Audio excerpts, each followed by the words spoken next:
Well, looking up in the back of the block there, underneath that piston bore there,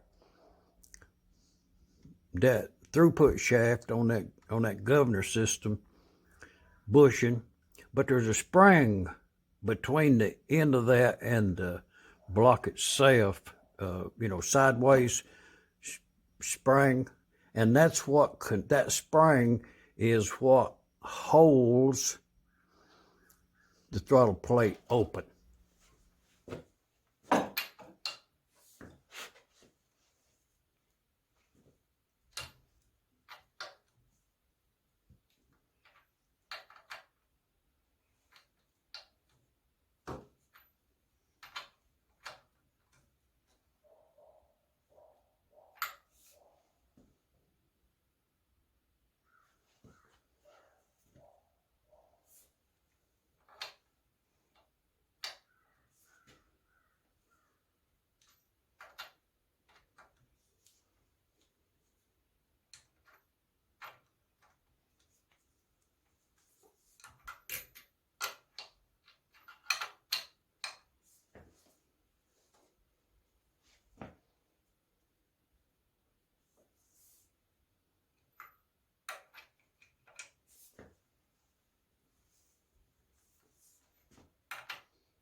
Yeah, okay.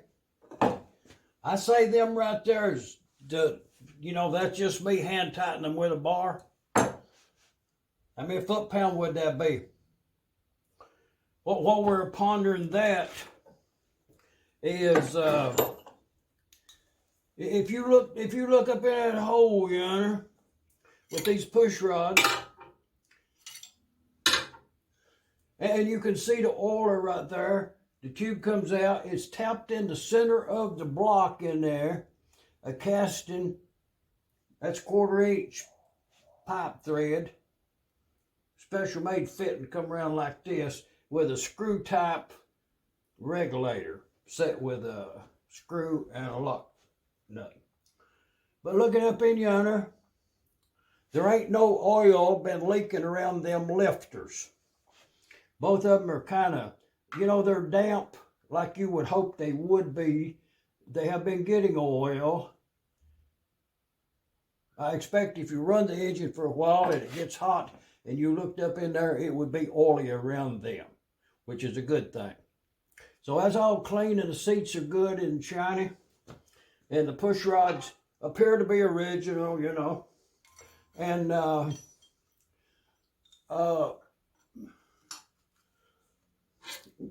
rounding on the end, and all is good with the push rods. And they have two, there's a valve lifter in there. See, there's two little valve lifters on each side there that rides onto the cam lobe. That's the way that works. So this being next, and it's one of them kind of things that just, it's actually self-explanatory once you ever do it.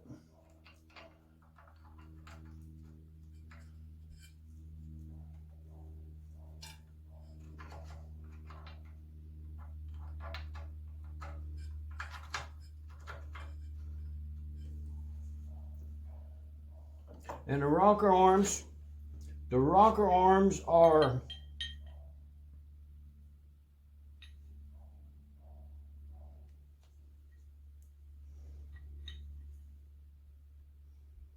has a cup fitting,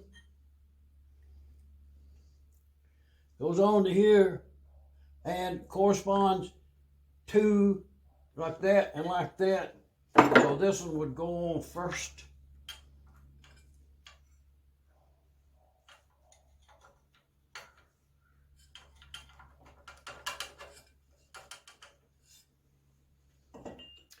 And there ain't no spacer or nothing in there.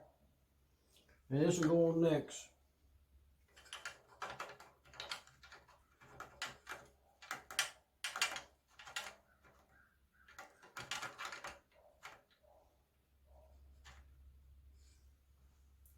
Now you have to get this spring up in there.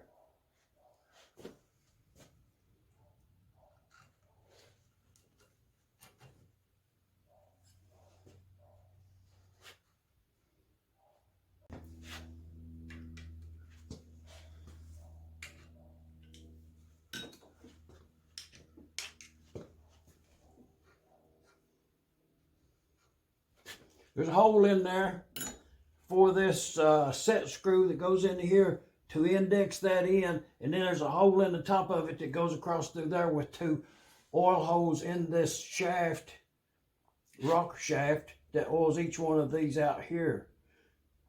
With the drip oiler there, it oils the whole system back in that tray, drip, drip, and then it goes back there and oils your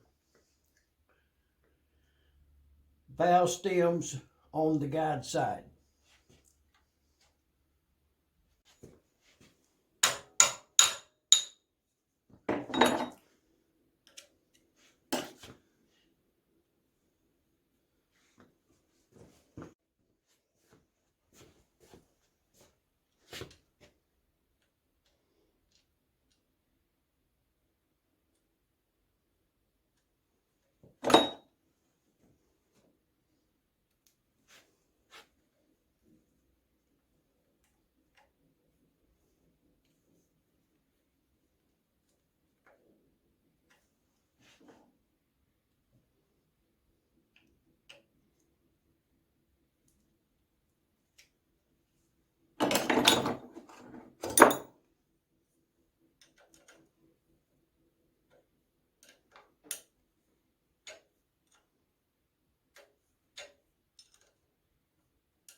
Head bolts tight.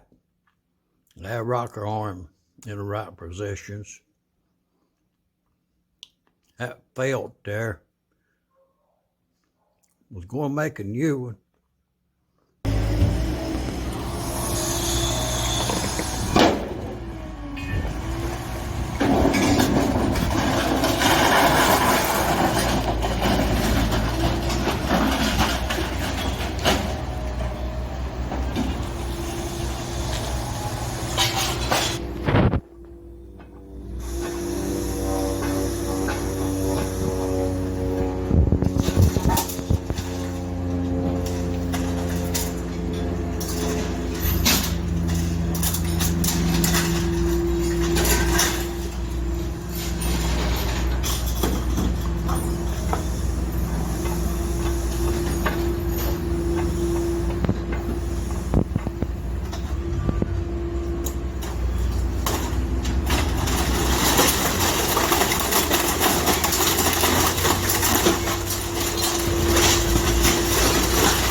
It has a new rubber coupling from the air breather to the vent pipe coming out of the side of the engine.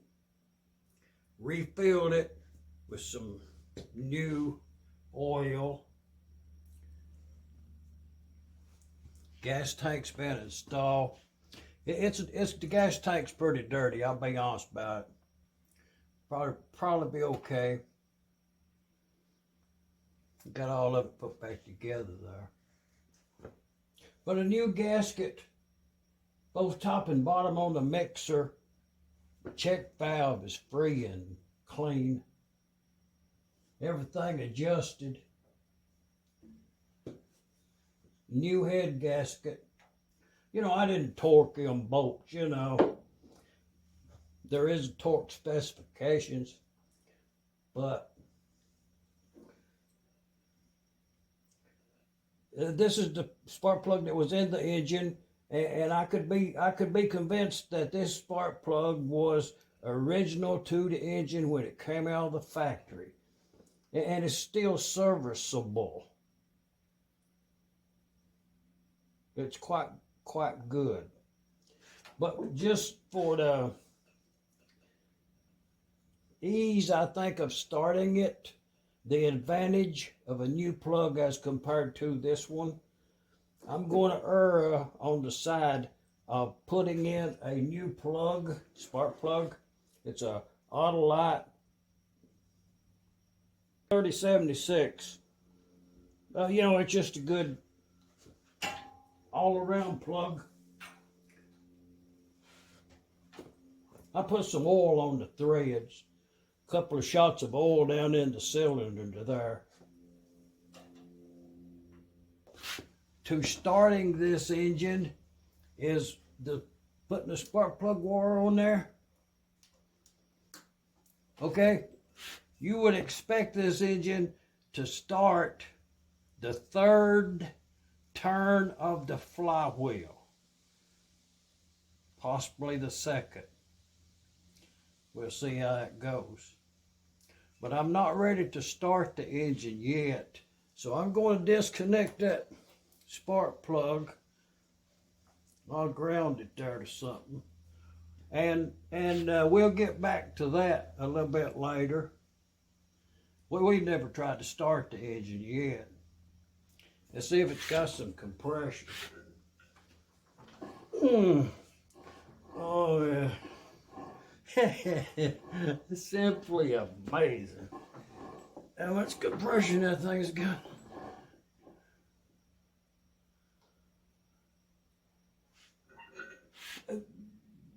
The next we're going to replace that spring in this flywheel next.